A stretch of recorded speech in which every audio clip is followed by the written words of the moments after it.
ಮತ್ತೊಂದು ಕಡೆ ಕೇಸರಿ ಮನೆಯಲ್ಲಿ ಬಣ ಬಡಿದಾಟ ಬಹಳ ಜೋರಾಗಿ ನಡೀತಾ ಇದೆ.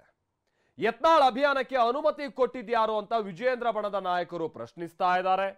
ಅಲ್ಲದೆ ಯತ್ನಾಳ್ಗೆ ಕೌಂಟರ್ ಕೊಡೋದಕ್ಕೆ ದಾವಣಗೆರೆಯಲ್ಲಿ ಯಡಿಯೂರಪ್ಪ ಕುಟುಂಬದ ಪರವಾಗಿ ಒಂದು ಶಕ್ತಿ ಪ್ರದರ್ಶನಕ್ಕೂ ಪ್ಲಾನ್ ನಡೆಸಲಾಗ್ತಾ ಇದೆ.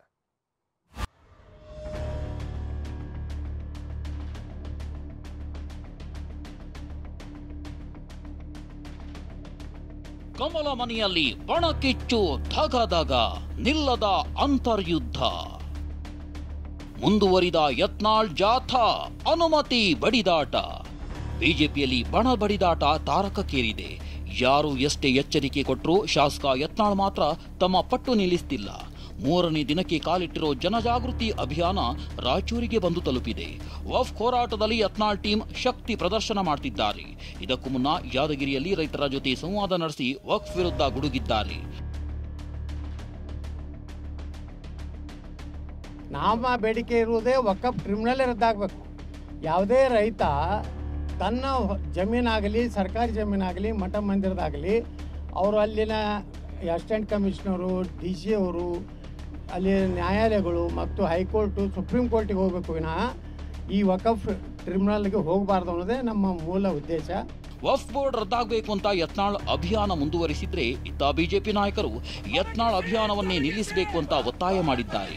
ವಿಜಯೇಂದ್ರ ಟೀಮ್ ಸುದ್ದಿಗೋಷ್ಠಿ ನಡೆಸಿ ಅಭಿಯಾನಕ್ಕೆ ಅನುಮತಿ ಕೊಟ್ಟಿದ್ಯಾರು ಅಂತ ಪ್ರಶ್ನಿಸಿದ್ದಾರೆ. ಯಾರ್ ಪರ್ಮಿಷನ್ ತೆಗೆದುಕೊಂಡು ಬರಬೇಕು ಅಂತ ಯತ್ನಾಳ್ ಕೌಂಟರ್ ಕೊಟ್ಟಿದ್ದಾರೆ. ವಿಜಯೇಂದ್ರ ಬೈಯೋದು ಒಂದೇ, ಬಿಜೆಪಿಗೆ ಬೈಯೋದು ಒಂದೇ, ಮತ್ತು ನಮ್ಮ ರಾಷ್ಟ್ರೀಯ ನಾಯಕರು ಬೈಯೋದೊಂದೇ.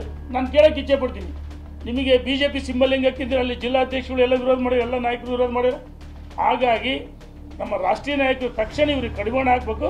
ಯಾರ ಅನುಮತಿ ಮೇಲೆಗೆ ಅವರು ಸ್ಟಾರ್ಟ್ ಮಾಡಿದ್ದಾರೆ ಅನ್ನೋದು ಮೊದಲನೇ ಪ್ರಶ್ನೆ.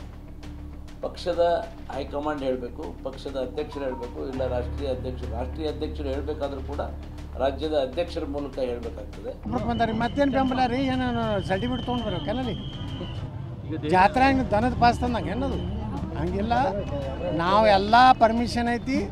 ನಾವು ವಾಲ್ಮೀಕಿ ಪಾದಯಾತ್ರೆ ಮಾಡ್ಬೇಕಂತಿದ್ವಿ. MP ಗಳು ಬಂದಿದ್ರು, MLA ಇದ್ರು, ಮತ್ತು ಇನ್ನ ಏನು ಪರ್ಮಿಷನ್ ಅಂದ್ರೆ ಏನು ಬೇಕು ಕೇಳಿ. ಒಂದ್ ಕಡೆ ಸ್ವಪಕ್ಷದ ನಾಯಕ ಯತ್ನಾಳ್ BSY ಕುಟುಂಬದ ವಿರುದ್ಧ ಗುಡುಗುತ್ತಿದ್ದಾರೆ. ಮತ್ತೊಂದೆಡೆ ಪಕ್ಷ ಬಿಟ್ಟು ಹೋಗಿರೋ ಯೋಗೇಶ್ವರ್ ತಂದೆ ಮಗ ನನಗೆ ಟಿಕೆಟ್ ತಪ್ಪಿಸಿದ್ರು ಅಂತ ಆರೋಪಿಸಿದ್ದಾರೆ. ನಾನಿವತ್ತು ಅಲ್ಲಿದ್ದರೆ ಪ್ರಶ್ನೆ ಮಾಡಬೇಕಾಗ್ತದೆ. ಮತ್ತು ನನಗೆ ಟಿಕೆಟ್ ಕೂಡ ತಪ್ಪಿಸುವಾಗ ಯಡಿಯೂರಪ್ಪನವ್ರು ಏನು ಹೇಳಿದ್ರು, ಅದೆರಡು ಟಿಕೆಟ್ ಮಾತ್ರ BJP, ಇದನ್ನು ಕುಮಾರಸ್ವಾಮಿ ತೀರ್ಮಾನ ಮಾಡಲಿ ಅಂದರು. ಆದರೆ ಕುಮಾರಸ್ವಾಮಿ ಮಗನ್ನ ಇವರೇ ಆಶೀರ್ವಾದ ಮಾಡಿ ಫೀಲ್ಡಿಗೆ ಕಳಿಸ್ತಾರೆ. ಅಂದರೆ ಇವ್ರ ಉದ್ದೇಶ ಏನಿತ್ತು ಅಂದರೆ, ಇವ್ರ ತಂದೆ ಮಗನಿಗೆ ನಾನು BJPಯಲ್ಲಿ ಇರಬಾರ್ದಾಗಿತ್ತು, ಬೇರೆ BJPಯಿಂದ ಸ್ಪರ್ಧೆ ಮಾಡಬಾರ್ದಾಗಿತ್ತು. ಹೀಗೆ BSY ಕುಟುಂಬದ ವಿರುದ್ಧದ ಆಕ್ರೋಶ ಹೆಚ್ಚಾಗ್ತಿದೆ. ಹೀಗಾಗಿ BSY ಬೆಂಬಲಿಗ ನಾಯಕರು ಶಕ್ತಿ ಪ್ರದರ್ಶನಕ್ಕೆ ಪ್ಲಾನ್ ಮಾಡಿದ್ದಾರೆ. ದಾವಣಗೆರೆಯಲ್ಲಿ ದೊಡ್ಡ ಸಮಾವೇಶ ನಡೆಸಲು ಸಿದ್ಧತೆ ನಡೆಸಿದ್ದಾರೆ. ಬೆಂಗಳೂರಿನಿಂದ ಕಿರಣ್ ಹನ್ಯಡ್ಕ ಜೊತೆ ಭೀಮೇಶ್, TV9 ರಾಯಚೂರು.